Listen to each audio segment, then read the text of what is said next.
If you don't know who I am already, I'm a platinum and Billboard music producer, and I'm more proud of the fact that I've been full-time for about 4 years or so. Now I quit my job during the pandemic and immediately was able to make a sustainable income online without using YouTube or BeatStars. And so in this video, what I'm gonna show you is the secret to selling beats without YouTube, without BeatStars, and how to not get ghosted as well. I do want to interrupt the video before we hop in. I want to give you my DM script entirely for free. If you want that document along with a private vault of trainings, including mindset trainings, workflow trainings, as well as resources that are going to help you out, make sure you go over to Instagram at Kobe Sample Source and DM me the word script, and I'll send everything over to you entirely for free. Now let's get back into the video. And so what most producers do when they're trying to sell beats online is they, one, go and find the artist and DM them. After they have DM'd the artist, what they want to do is start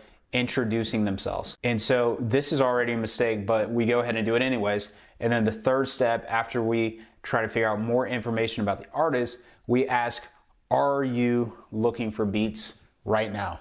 And so there's a lot wrong with this, but I want to start off with the intro DM. So a lot of people within the intro DM phase try to introduce themselves and say like, hey, like my name is Kobe. I've been making beats for 10 years. I play guitar. I do R&B. You don't want to do anything like that.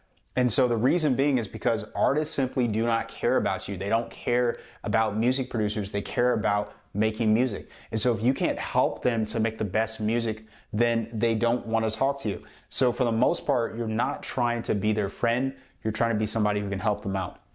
So the difference is that we don't want to do any of that. What we want to do instead is DM them with the intro message, asking them a question and using their name. So we want to be personal,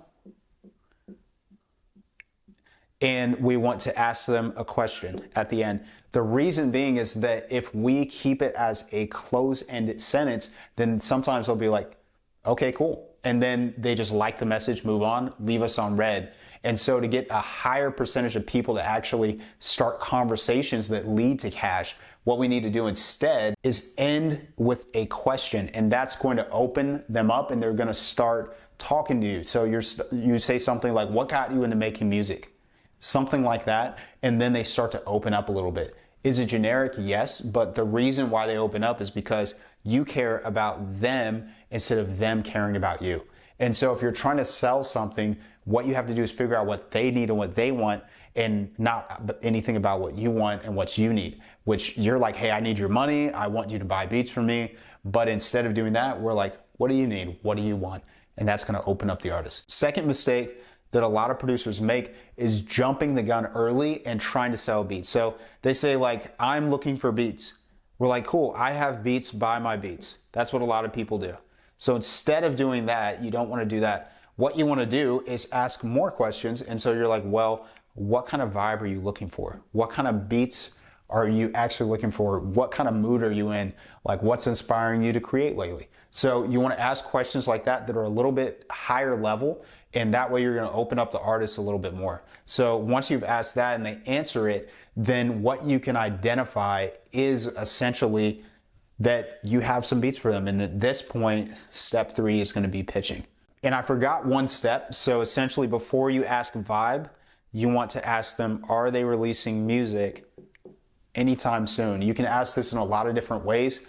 You can also say like, hey, have you been planning to create new music anytime soon? You can go and phrase it 10 different ways, but essentially if they're creating music and it's soon, then that means there's a demand. So you're creating a demand artificially, and then you ask them what kind of vibe they want. So now that you've done that, you move on to the pitch. So whenever we pitch, what we want to use is reverse psychology. So instead of saying, hey, I got some beats for you, do you want beats? We say something like this. I'm not even sure if you care or not, but I feel like I have some beats in your lane that you would be dope on, that you'd be amazing on, that you would kill, that you would crush. Whatever you say, however you would say it, you want to do that. The reason being is because when you use this and they have that reverse psychology, they ask themselves the question and say, do I care? Am I interested? You're like, I'm not even sure if you're interested in something like this, but, And then they have to think about if they're actually interested. If they can make that decision and you go and put the ball in their court, they're going to say yes every time. And so the next step they're going to do, they're going to say, send to my email.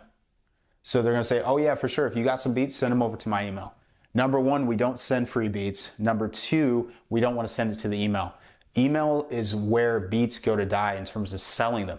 The artists will never check their email for the most part. I only know 2 producers who like successfully really do that and it works out for them.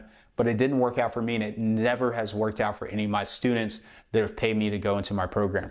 So essentially what you want to do from here is, instead of sending it an email, instead of sending them beats, what you can do is say, for sure, I can send you some to preview.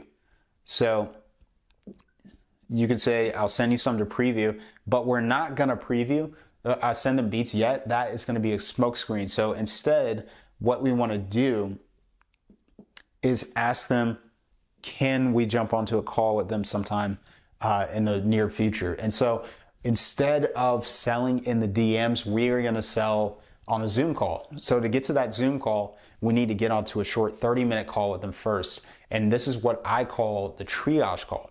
And so essentially what you want to do first is you want to go ahead and say, I'll send you some to preview, but then pitch the call and don't send the beats to preview yet. After you've done that, you want to go ahead and set up that first phone call. And the last step is to honor that promise and send a link for the beats through. And so this can be like a BeatStars link, Google Drive link, Dropbox link, and they have to be snippets or they have to be tagged beats.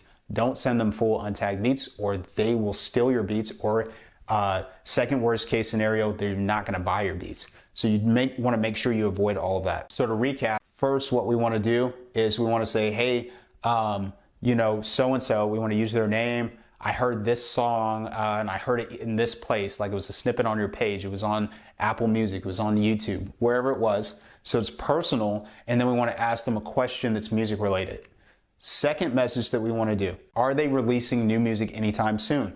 After that, what kind of vibe are they looking for? Next step after that, we want to pitch. I'm not sure if you care or not, but I think I have some beats that would be a perfect fit. Next step, they ask for you to send them to the email. Go and disregard and say, I can send you some to preview. By the way, I would love to chop it up with you on a quick call sometime. Are you open to that? Last step, after you have set up the call with them, you want to make sure you go ahead and send them some over to preview. So that's the exact script that I use to convert complete strangers into high paying customers that go and buy my beats from anywhere from $250 all the way up to $1,000 or even more. Make sure you go and steal that, and this is going to set you off to the races to actually making money online if you don't want to sell with YouTube and you don't want to sell with a beat store. If you want the exact document that has my exact script on there, then make sure you go over to Instagram at Kobe Sample Source and DM me the word script and I'll send it over to you. If you guys like these whiteboard videos, make sure you leave a comment below naming what kind of video you want me to help you guys out with next and to help you to sell more beats. Thanks for watching, and I'll see you guys in the next one.